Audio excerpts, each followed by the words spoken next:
dombe damato tante nang panai. Yesus dombe damato tante nang panai.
Kamana upus lo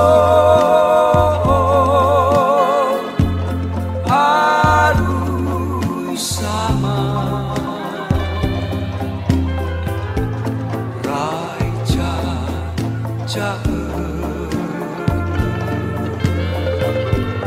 kawasan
Saudara-saudara yang dikasihi oleh Tuhan Yesus Kristus, kita patut bersyukur jika tahun ini kita diperbolehkan untuk merayakan HUT ke-33 penyatuan GKI. Gereja Kristen Indonesia lahir dari sebuah imajinasi tentang adanya kesatuan.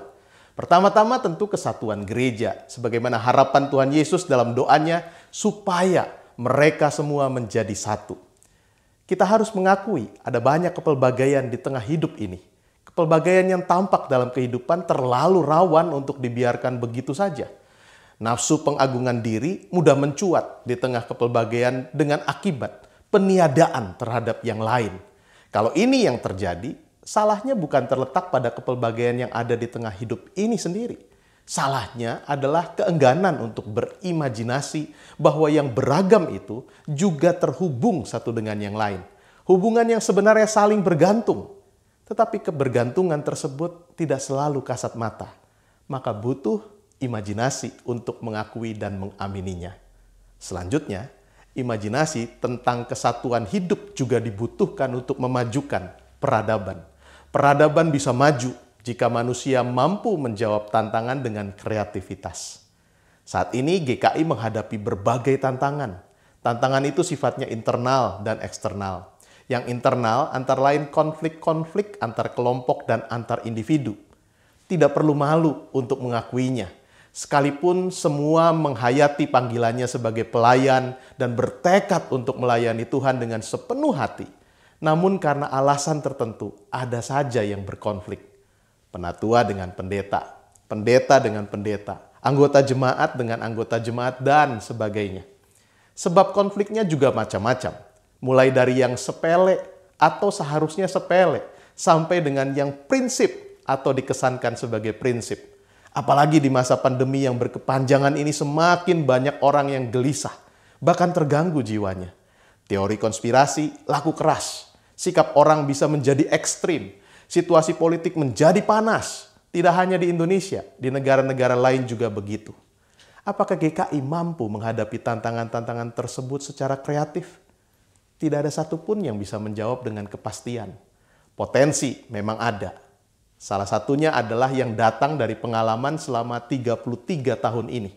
Pengalaman mengelola kesatuan telah membuahkan banyak kreativitas. Dan itu adalah modal yang baik untuk menghadapi tantangan-tantangan di masa kini dan mendatang. Tetapi tidak ada yang dapat memastikan bahwa pengalaman yang sudah banyak itu akan membuat GKI mampu menjawab tantangan-tantangan di masa kini dan nanti. Maka tidak ada jalan lain selain melanjutkan imajinasi tentang kesatuan GKI. Imajinasi ini belum selesai dan mungkin juga tidak akan pernah selesai. Umat kekasih Tuhan, ulang tahun GKI hari ini kita rayakan masih dalam situasi pandemi yang penuh keterbatasan. Ibadah tatap muka, aktivitas gerejawi, dan kegiatan sosial kemasyarakatan dilakukan secara terbatas. Di satu sisi, keterbatasan dapat menantang kita menjadi lebih kreatif dan inovatif. Di sisi lain, keterbatasan dapat juga membuat kita menjadi pasif dan apatis. Apakah kehidupan bergereja kita di masa ini diwarnai dengan kreativitas dan inovasi? Tidak berhenti untuk terus berderap dalam karya dan kasih? Atau kehidupan bergereja menjadi redup dan dingin?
Selamat pagi saudara.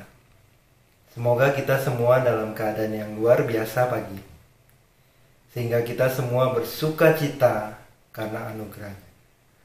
Marilah kita mengambil waktu untuk mempersiapkan diri masuk dalam ibadah hari ini.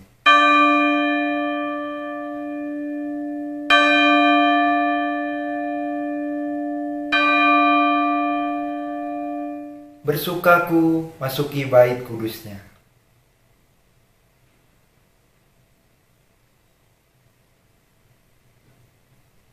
Bersyukur karena Ia setia. Mari kita bersuka karenanya.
Saudara-saudara jemaat sekalian, pertolongan kita adalah dalam nama Tuhan yang menjadikan langit dan bumi, yang kasih setianya kekal selama-lamanya.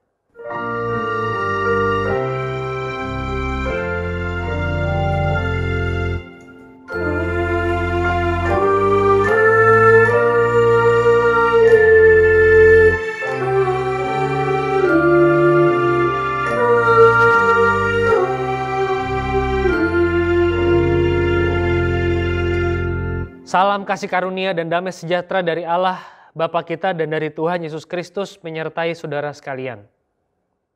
Bapak Ibu Jemaat, saya ingin membacakan satu buah ayat untuk membuka ibadah ini.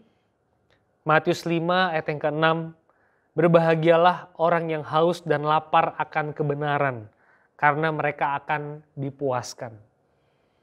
Firman Tuhan berkata, yang berbahagia justru yang haus dan lapar. Yang rasa haus dan laparnya itu diarahkan kepada Tuhan. Orang-orang seperti itulah yang berbahagia. Yang mau melakukan firman Tuhan, yang rindu menggenapi firman Tuhan. Bapak Ibu, mari kita menyanyikan lagu Taat Setia Bertekad yang Bulat.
Jemaat sekalian, mari kita mengakui dosa kita di hadapan Tuhan.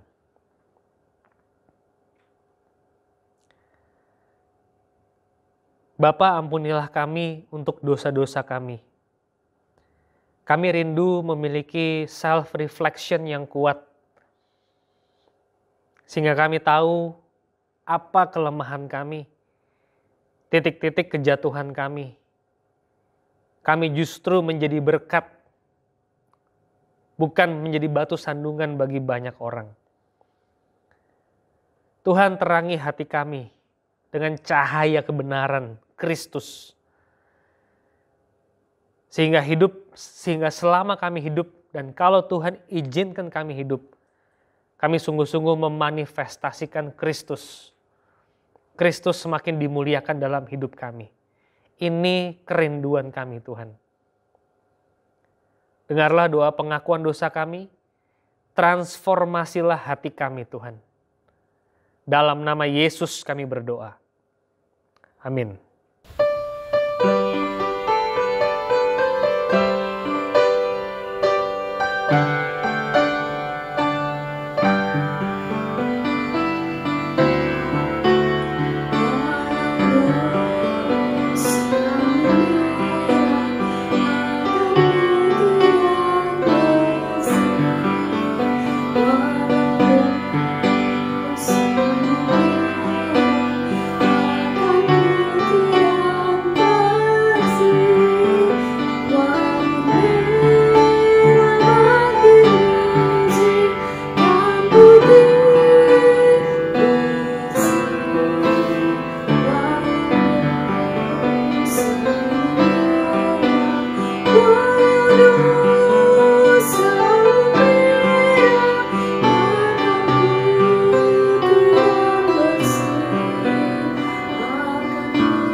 Saudara-saudara, berita anugerah Daniel 9 ayat 9.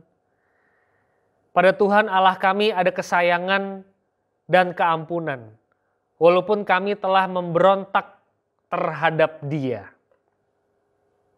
Demikianlah berita anugerah dari Tuhan. Bapak Ibu jemaat, mari kita berdoa untuk pelayanan firman Tuhan. Tuhan, kami menghadap-Mu pada saat ini, kami ingin memohon berkat. Kiranya Allah Roh Kudus berbicara di dalam pelayanan firman ini, menguatkan, membimbing, memberkati device, jaringan kami Tuhan.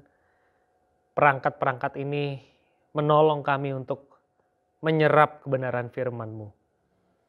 Bekerjalah ya Tuhan, pimpinlah kami.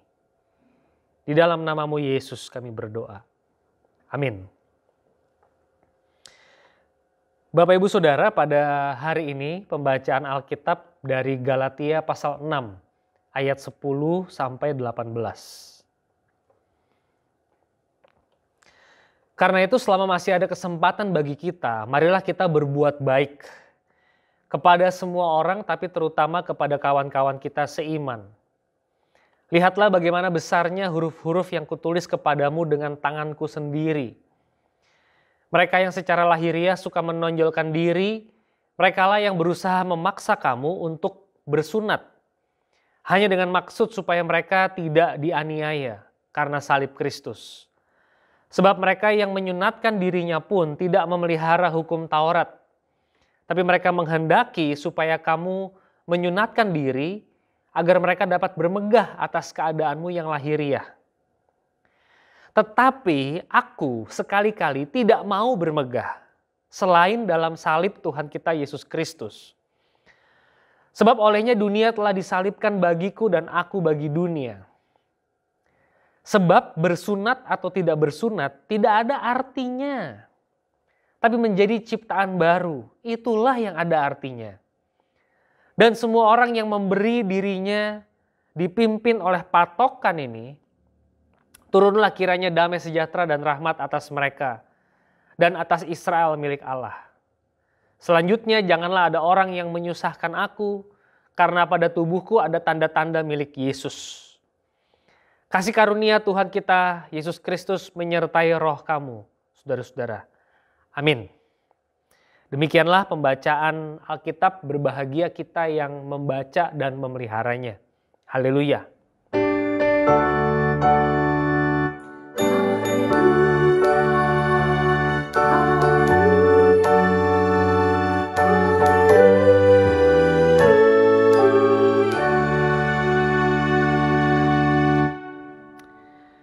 Bapak Ibu Saudara, Jemaat GKI Pakuwon, Shalom.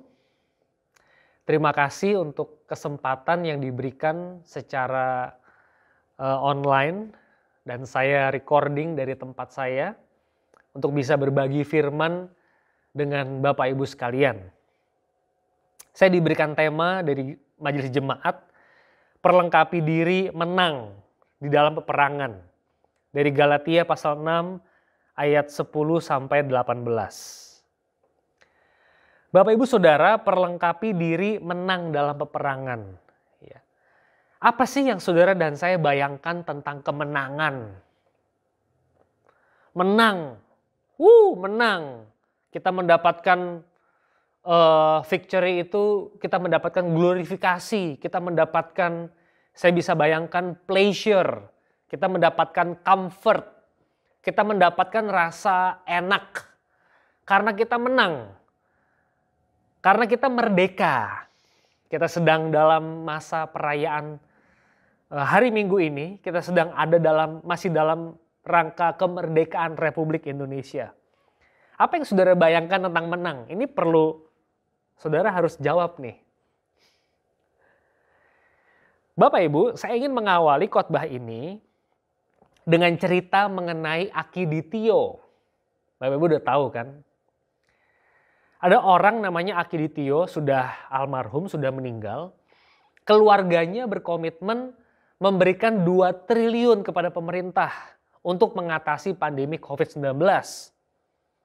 Bantuan diberikan oleh salah seorang putri, ditemani seorang akademisi di Palembang, Sumatera Selatan.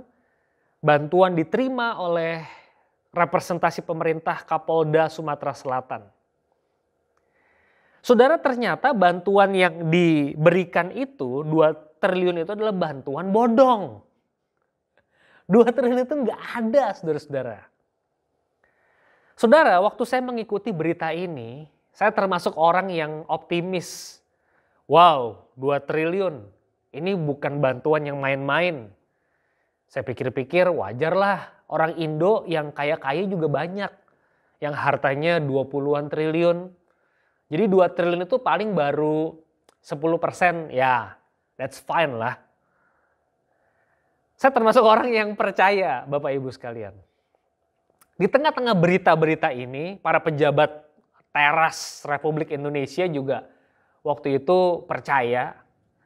Ada satu suara minor yang gak percaya sama bantuan ini.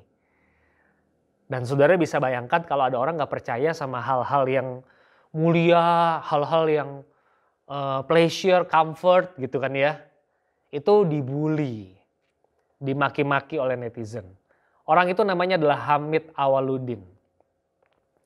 Saudara, saya coba mendengarkan Hamid Awaludin. Even saya gak percaya sama dia sebetulnya. Waktu itu ya. Hamid Awaludin memberikan sebuah perspektif yang sangat jernih mengenai masalah ini. Saya nonton di Kompas, masih ada di YouTube kalau saudara akses. Hamid Awaludin mengatakan bahwa kenapa dia nggak percaya? Karena yang pertama, mudah-mudahan saya bisa merecall Bapak Ibu. Yang pertama karena Akiditio ini pengusaha yang nggak jelas siapa. Kalau misalnya yang memberikan sumbangan adalah bosnya BCA atau Jarum Group begitu ya. Dia percaya, dia bilang. Karena jelas hartanya banyak, pajak-pajaknya juga jelas kepada pemerintah. Orang ini siapa? Kedua, katanya Akiditio memberikan petuah, memberikan surat wasiat, surat waris begitu kepada anak-anaknya. Nah itu mana itu? Petuah itu mana? Kok nggak ada juntrungannya? Yang saya ingat cuma 2 ini, saya nggak tahu apakah Pak Hamid Awaludin, mantan Menkumham, menjelaskan lebih rinci lagi. Tapi itu poin-poin yang saya ingat. Dan Pak Hamid juga menjelaskan, saudara-saudara, mana katanya dulu tahun 2000-an Menteri Agama bilang di bawah batu tulis Bogor itu ada emas batangan yang nilainya bisa menghapuskan hutang bangsa Indonesia. Mana itu emasnya, mana? Bodong. Saudara, saya membaca berita-berita ini dan cerita-cerita seperti ini, saya jadi memikirkan ulang makna blessing, makna berkat, makna kemenangan, makna comfort, makna pleasure. Hal-hal yang positif itulah. Apa sih maknanya? Apakah berkat itu selalu, 2 triliun nih, wah ini ada emas nih, emas batangan yang nilainya senilai hutang negara. Wah ini berkat, ini victory, ini kemenangan. Apakah kemenangan itu selalu bermakna seperti itu? Sebetulnya enggak, Bapak Ibu sekalian. Sama sekali tidak demikian. Saudara, Rasul Paulus di dalam Galatia pasal yang ke-6 ini, menurut pendapat saya memberikan sebuah perspektif apa itu kemenangan. Saya mau bacakan satu ayat saja yang dalam pembacaan ini berkesan buat saya. Ayat yang ke-14. Galatia 6 ayat 14. Perhatikan Bapak Ibu sekalian. Tetapi aku sekali-kali tidak mau bermegah selain dalam salib Tuhan kita Yesus Kristus. Sebab olehnya dunia telah disalibkan bagiku dan aku bagi dunia. Saudara, kalau Anda bermegah di dalam apa? Wow, aku ini presiden direktur PT bla bla bla. Wow, aku ini pemilik Rolls Royce. Tipe apa ya, saya lupa namanya, tipe Ghost atau apa tuh ya, yang black. Mewah sekali. Buka pintunya aja tuh, pintunya terbuka itu ada motornya di dalam, saudara-saudara. Wow, aku ini hartaku 2 triliun. Saudara, bermegah itu di dalam apa coba? Apa yang buat saudara itu, itu saya ada di situ. Saudara, Paulus berkata di Galatia pasal 6, aku tidak mau bermegah selain di dalam salib Kristus. Ini nih kemuliaanku, kehormatanku, identitasku in Christ alone. Di sini. Aku punya rasa haus dan lapar, iya. Tapi aku menginginkan salib Kristus lebih daripada segalanya. Segala kemuliaanku aku tinggalkan. Saudara, kalau kita membaca surat-surat Paulus dengan cermat, Paulus itu orang yang bisa bermegah kan. Saya ini orang Israel asli, orang Yahudi, disunat hari ke-8. Kamu disunat nggak hari ke-8? Karena banyak orang Yahudi pada waktu itu yang nggak patuh-patuh banget sama Yudaisme. Dan Paulus berkata, di antara orang Yahudi, aku lebih Yahudi. Aku ini asli keturunan Benyamin. Aku asli, Benyamin itu anaknya Yakub, 1 dari 12 suku. Udah pasti aku itu Yahudi totok. Tetapi saudara-saudara, Paulus tidak merasa bagian itu sebagai identitasnya dia. Ya. Saudara harus tahu Galatia 6 ini ditulis, Paulus ingin menyerang, mengadres isu ini kepada orang-orang yang sombong, karena mereka menaruh identitas di dalam keyahudian. Mereka punya rasa haus dan lapar, saudara-saudara. Tapi rasa haus dan lapar akan pujian. Bapak Ibu sekalian, saya jujur saja sebagai seorang, bukan sebagai pendeta Bapak Ibu. Sebagai seorang pribadi, saya diberkati sekali dari saat teduh pribadi saya. Saya langsung sebutkan saja Bapak Ibu ya. Saya mau mengajak Bapak Ibu membaca Hagai pasal 1.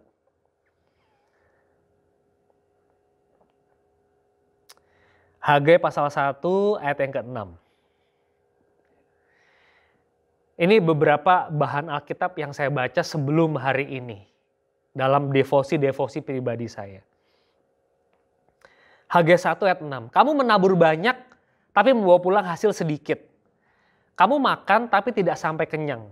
Kamu minum tapi tidak sampai puas. Kamu berpakaian tapi badanmu tidak sampai panas. Dan orang yang bekerja untuk upah, ia bekerja untuk upah yang ditaruh dalam pundi-pundi yang berlobang. Saudara, saya terkesan kenapa? Karena di tanggal 1 Agustus, kalau Bapak Ibu mengikuti Dian Penuntun itu ya, temanya adalah mengenai roti. Mengenai mujizat Yesus memberi makan ribuan orang. Roti. Tetapi roti itu tidak mengenyangkan. Mereka komplain kan? Yesus bilang apa? Akulah roti hidup, kamu harus makan aku. Nggak nyambung. Mereka makan tapi tidak menjadi kenyang. Enggak, mereka tetap lapar. Di dalam Hagai 1 ayat yang ke-6 ini, kamu makan tapi nggak kenyang, kamu minum tapi nggak puas. Kamu berpakaian tapi badanmu nggak panas. Kamu bekerja menimbun upah, tapi kamu taruh dalam pundi yang ada lobangnya. Saudara, saya merasa di sini kita harus menyadari bahwa kebutuhan kita yang terutama itu bukan soal roti. Kemenangan kita itu bukan soal kemerdekaan lepas dari Belanda, Jepang, dan Inggris. Saya berikan 2 perspektif buat Bapak Ibu sekalian. Bapak Ibu ingat gak dulu Bung Karno pernah ngomong apa? 40 tahun yang lalu ya kira-kira ya. Sorry, 60 tahun, maaf. 60 tahun yang lalu. Bung Karno bilang apa? Sekarang kita berperang menghadapi Belanda, Jepang, dan Inggris. Tetapi kelak generasi yang ada di bawah kita akan bertarung melawan sesamanya orang Indonesia sendiri. Saya masih terkesima dengan kalimat terkenal dari Bung Karno itu. Indonesia tahun 2021 sama Indonesia tahun 45, bagusan mana saudara-saudara? Coba pikirkan. Kemenangan nih, kita perspektifnya kemenangan ya. Mana lebih baik? Ayo saudara, mana lebih baik? Yang kedua, kenapa ada PPKM level 4 Bapak Ibu sekalian? Kenapa ada PPKM level 4? Saudara, PPKM level 4, Presiden Jokowi memberlakukan itu supaya kita paham bahwa manusia itu hidup nggak hanya dari roti. Saudara masuk deh ke aplikasi Bibit kalau saudara punya di handphone saudara. Saham itu anjlok di bulan Maret 2020. Sekarang ekonomi udah lebih baik nih, tapi tetap belum optimal seperti pra-pandemi kan. Kenapa Jokowi harus memberikan PPKM level 4? Menekan laju mobilisasi orang.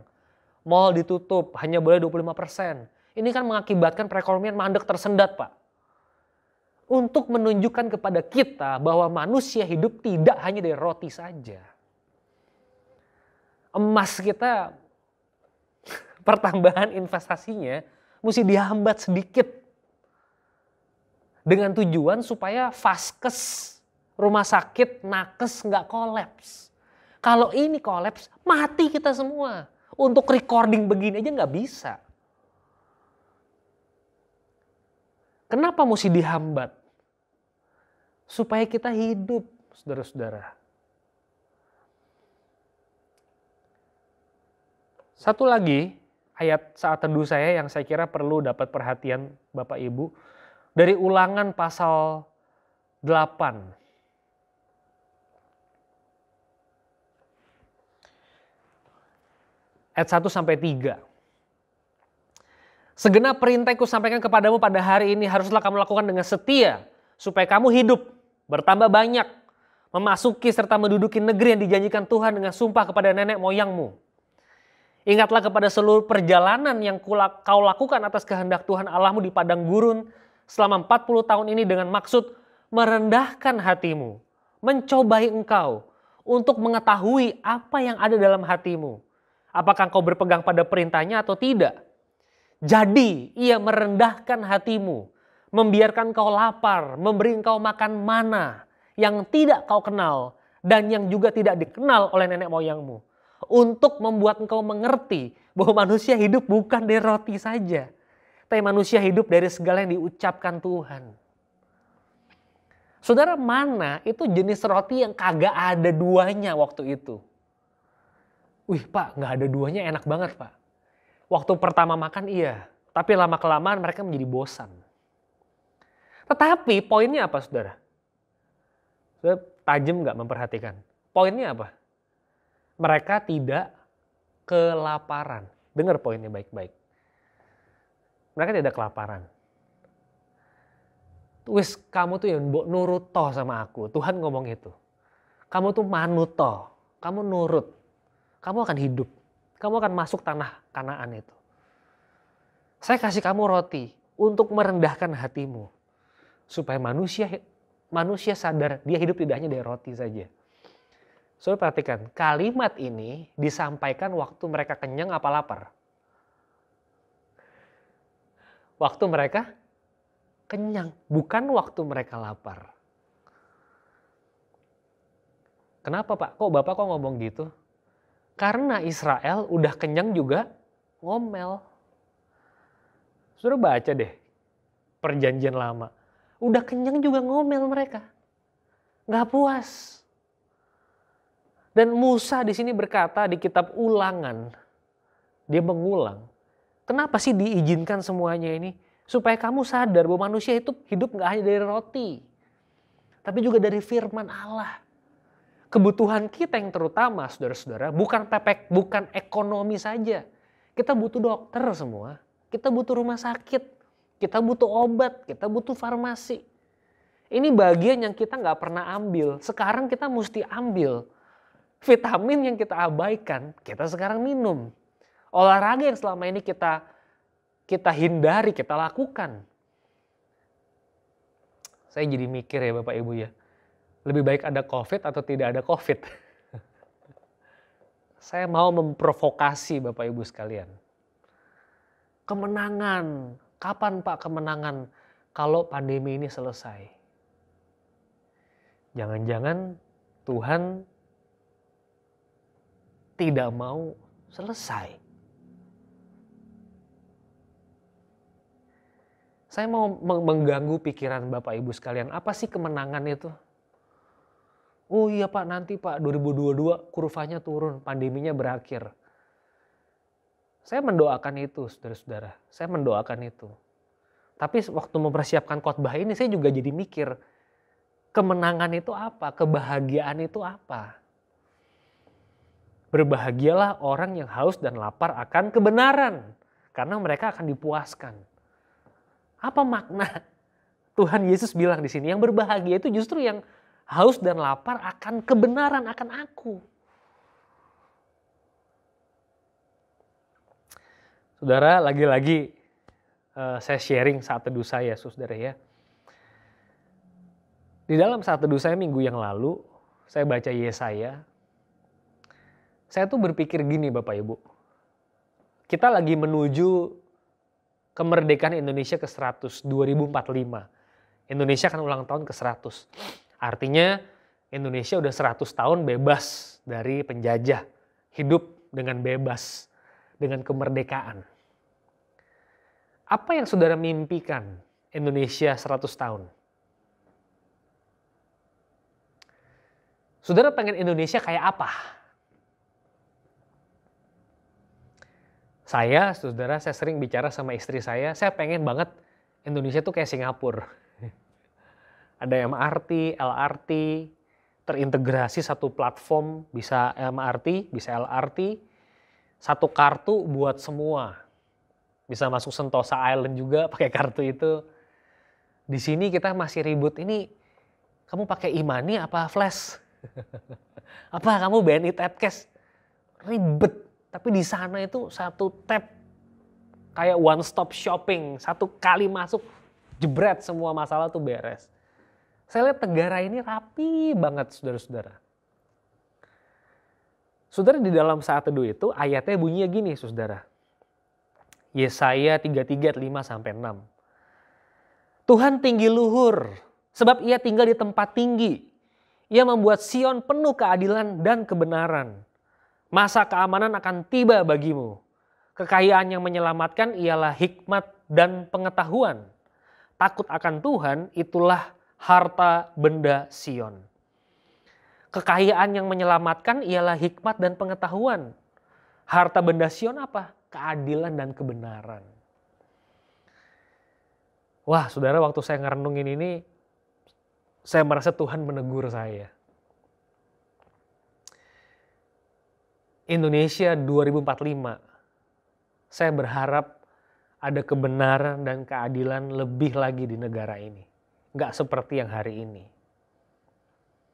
Nggak apa-apa kok kalau Indonesia cuma punya Transjakarta, MRT cuma satu koridor dari Jakarta Pusat ke selatan Jakarta.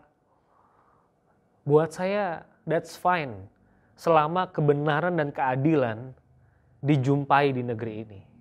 Ini kemewahan. Ini barang bagus. Kenapa kok kita nggak merindukan dan memimpikan ini? Jangan-jangan kita hidup di dalam pleasure dan comfort yang salah. Bapak Ibu, tadi di kitab Hagai pasal 1 ya. Nanti kalau Anda mau masuk lagi silahkan. Hagai pasal 1, Tuhan tuh menegur Israel.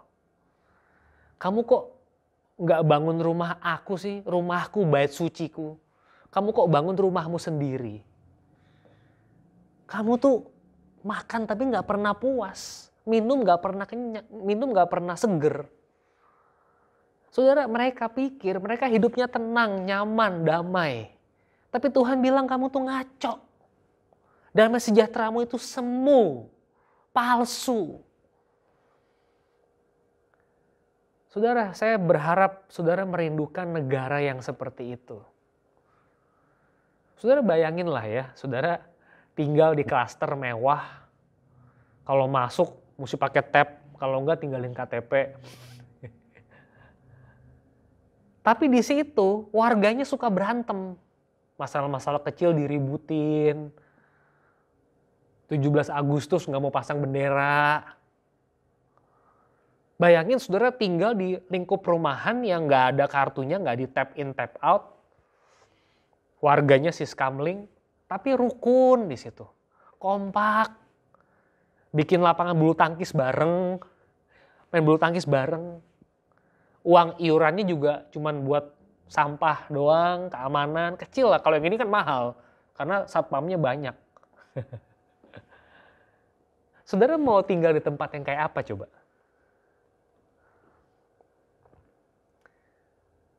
Saudara, mari kita mengubah rasa haus dan lapar kita. Terus terang, saudara, khotbah di 1 Agustus ya.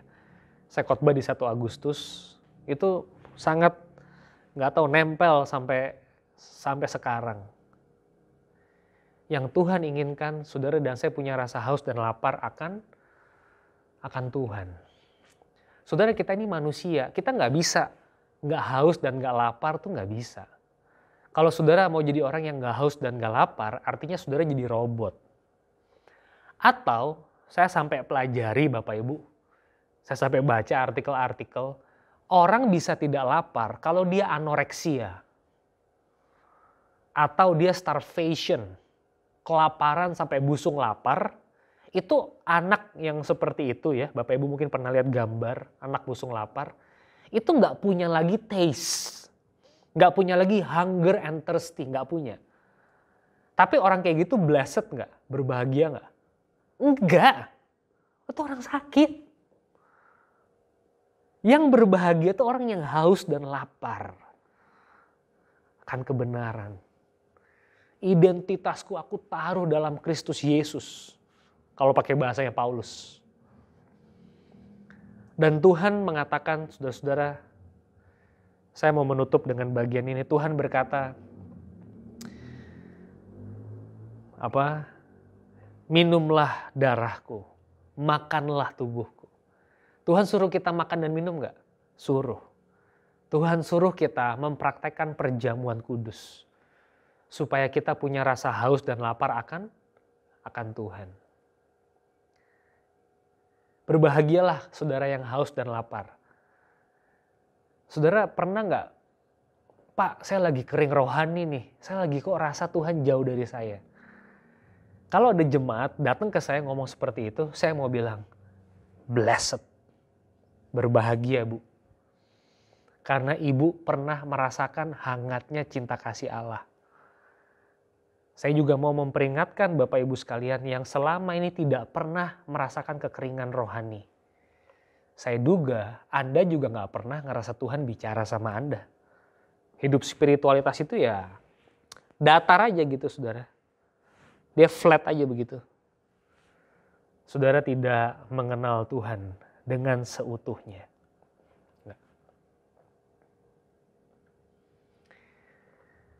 Saya close dengan satu buah cerita, saudara-saudara. Ada seorang dokter ahli demensia. Demensia itu penyakit otak ya. Alzheimer dan sebagainya. Dokter ini saking jagonya, dia mendirikan satu rumah sakit, pusat rehabilitasi otak di Amerika Serikat. Semua orang di negara bagian dia itu datang ke situ untuk ketemu sama dia. Diobatin semuanya sembuh. Masalah muncul ketika dokter yang mengobati sakit demensia ini kena penyakit demensia. Dia dirawat di rumah sakit yang dia bangun. Dia dirawat di rumah sakit yang selama ini dia merawat orang. Dia dirawat di situ. Suster-suster, kolega-kolega dokter semua sungkan sama dia. Tapi dia sakit, dia dirawat. Suatu pagi dia bangun dari tempat tidurnya. Dia pakai jas putihnya. Dan dia visit ke pasien-pasiennya. Dia lihat chart. Oh, pasien A ini. Gejalanya ini udah mulai stabil, bla bla bla. Dia kasih advice kepada pasiennya. Dia diskusi sama susternya. Suster yang ini mesti dirawat lebih baik ya. Dia ngobrol sama kolega-kolega dokternya. Gak ada satupun yang berani negor. Mereka semua sungkan karena ini orang hebat. Sampai satu titik dia masuk ke kantornya dia. Memang ruang kerja dia di situ dia paling terhormat yang bangun rumah sakit itu. Dia masuk ke kantornya, dia buka chart. Dan kali itu tertera namanya sendiri dan kondisi medisnya dia. Air matanya mulai mengalir. Dia tahu dia sakit dan dia mengalami duka cita yang mendalam. Saudara, kalau Anda mau menang, Anda harus tahu dulu bahwa Anda kalah. Kalau Anda mau merdeka, Anda harus tahu dulu bahwa Anda diperbudak. Kalau enggak, kita enggak akan pernah menang. Kita enggak akan pernah kenyang. Kita enggak akan pernah merdeka. Negara ini tidak akan pernah bebas dari COVID. Kalau sebagian besar penduduknya masih menganggap COVID adalah hoax. Kalau kita mau menang, kita harus menyadari siapa kita. Kita membutuhkan juru selamat yang sejati, Yesus Kristus. Yang identitasnya kita taruh di situ. Selamat berefleksi Bapak Ibu. Mari kita masuki saat hening.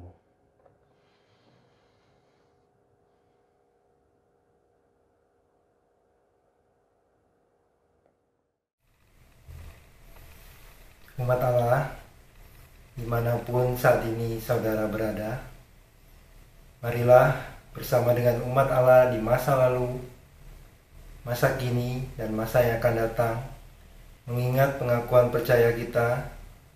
Seturut dengan pengakuan iman rasuli, mari kita ucapkan, aku percaya pada Allah, Bapa yang Maha Kuasa, Khalik langit dan bumi, dan pada Yesus Kristus, anaknya yang tunggal, Tuhan kita, yang dikandung daripada Roh Kudus, lahir dari anak darah Maria, yang menderita sengsara di bawah pemerintahan Pontius Pilatus, disalibkan, mati dan dikuburkan, turun ke dalam kerajaan maut. pada hari yang ketiga bangkit pula dari antara orang mati, naik ke surga, duduk di sebelah kanan Allah, Bapa yang Maha Kuasa. Dan dari sanalah ia akan datang untuk menghakimi orang yang hidup dan yang mati. Aku percaya kepada Roh Kudus, gereja yang kudus dan am, persekutuan orang kudus, pengampunan dosa, kebangkitan orang mati, dan hidup yang kekal.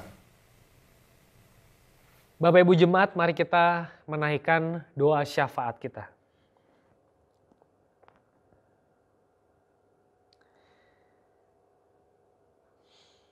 Bapa, kami rindu memiliki kebahagiaan dan kemenangan yang sejati.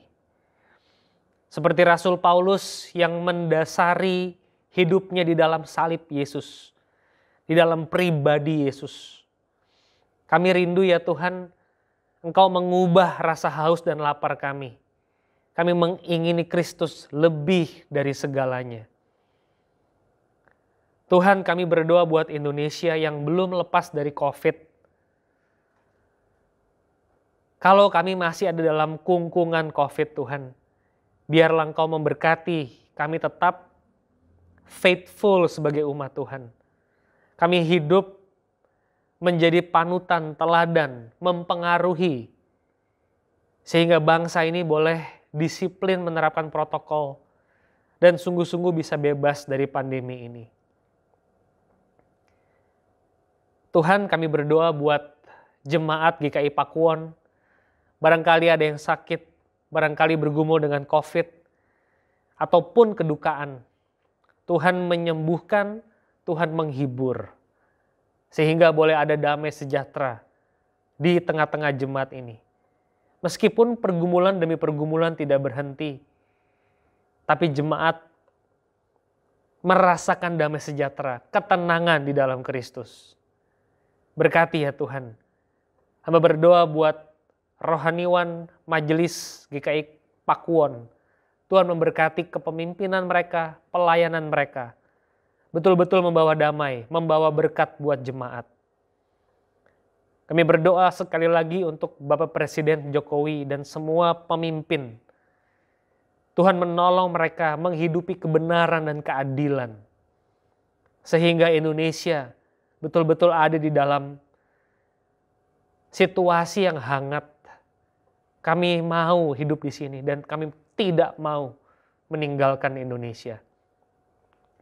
Biarlah kebenaran dan keadilan-Mu Tuhan menyelimuti dan menjadi kemewahan di negara ini. Dalam nama Tuhan Yesus Kristus kami berdoa. Amin. Tiba saatnya kita masuk dalam persembahan.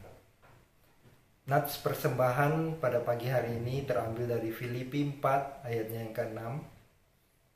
Janganlah hendaknya kamu khawatir tentang apapun juga, tetapi nyatakanlah dalam segala hal keinginanmu kepada Allah dalam doa dan permohonan dengan ucapan syukur.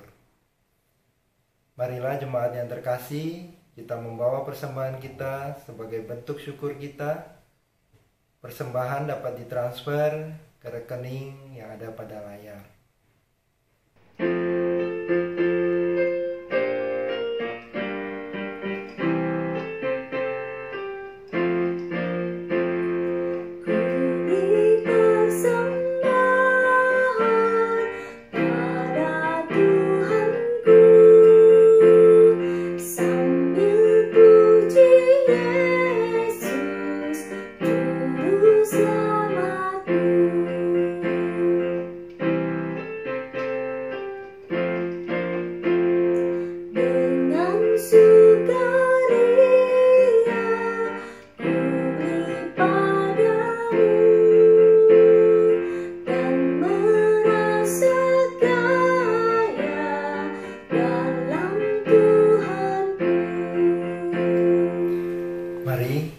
Kita bawa persembahan ini dalam doa.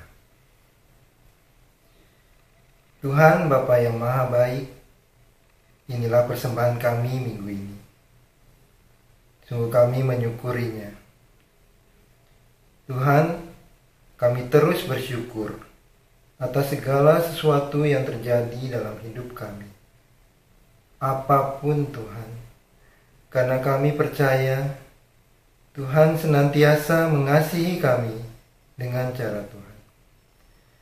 Tuhan, kami terus berdoa untuk memohon kekuatan untuk setiap kami yang kesulitan di masa pandemi ini, agar kami dapat bertahan di dalam masa sulit ini.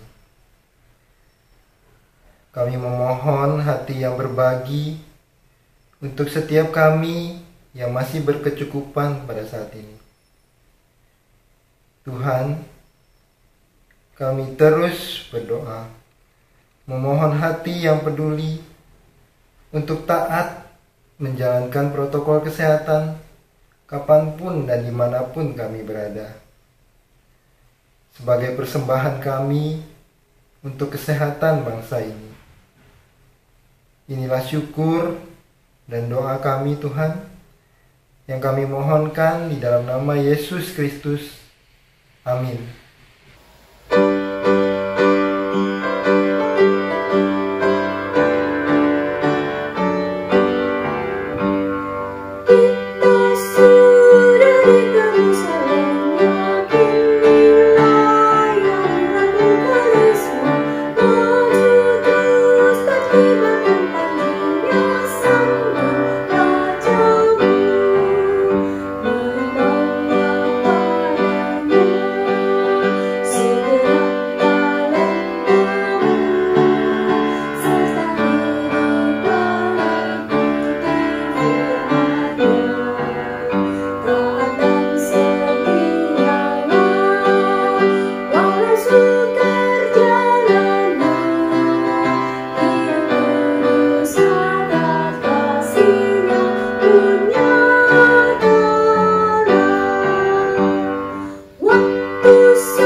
Saudara-saudara, arahkanlah hatimu kepada Tuhan.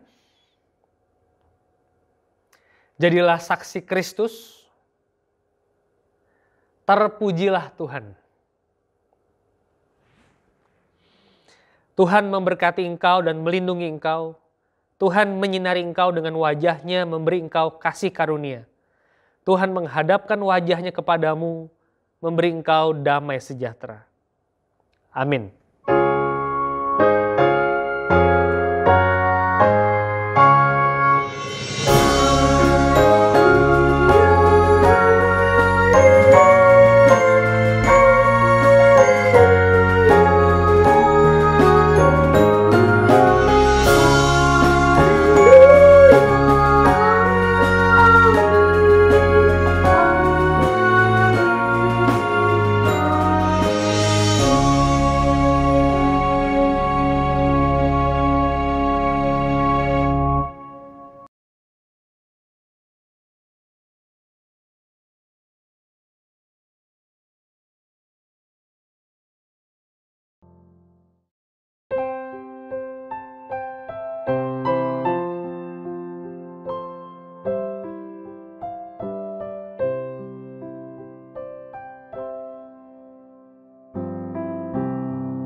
Yesus dombe damato tantenang panai. Yesus dombe damato tantenang panai.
Kamana upus lo harus sama Raja